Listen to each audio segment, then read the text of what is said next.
বৃন্দ এবং বন্ধুগণ, দিলীপ মোঠারু প্রায় 10 ବର୍ଷ ସାନ। ସେ ଆମ ସ୍ମୃତିଚାରଣ କରିବା କଥା ଆମ ସ୍ମୃତି ସଭାରେ, କିନ୍ତୁ ବିଡ଼ମ୍ବନାର ବିଷୟ ଆମକୁ ମୋତେ ଆଜି ତାର ସ୍ମୃତି ସଭାରେ ସ୍ମୃତିଚାରଣ କରିବାକୁ ପଡ଼ୁଛି। ପ୍ରାଣୀର ଭଲ ମନ୍ଦ ବାଣୀ ମରଣ କାଳେ ତାହା ଜାଣି। ଦିলীପ ମହାନ୍ତି କେମିତି ଥିଲେ, ତାଙ୍କର କାର୍ଯ୍ୟ କ'ଣ ଥିଲା ସମାଜରେ, ସେଟା ଜଣା। ଯେଉଁ ଶୋକାକୁଳ ଜନତା ଯେଉଁଭଳି ଭାବରେ ତାଙ୍କୁ ବିଦାୟ ଦେଉଥିଲେ ସେଟା ଜାଣି ହେବ। ଦିলীପ କୁମାର ଥିଲେ ଗୋଟେ ଅନୁଷ୍ଠାନ, ଜଣେ ବ୍ୟକ୍ତି ନଥିଲେ।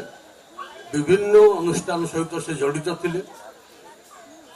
ସାମାଜିକ ବ୍ୟବସ୍ଥା ହଉ କି ଗ୍ରାମ ସମସ୍ୟା ହଉ, ଯେକୌଣସି ମନ୍ଦିର କମିଟି ପାଇଁ ଏକ ଅପୂର୍ଣ୍ଣ କ୍ଷତି ହୋଇ ରହିବ। ଭଗବାନ ତାଙ୍କର ଆତ୍ମାକୁ ସଦ୍ଗତି କରନ୍ତୁ ଏବଂ ତାଙ୍କ ପରିବାର ବର୍ଗଙ୍କୁ ସାହସ ଦିଅନ୍ତୁ ତାଙ୍କର ଅଧୁରା କାର୍ଯ୍ୟକୁ ଶେଷ କରିବା ପାଇଁ।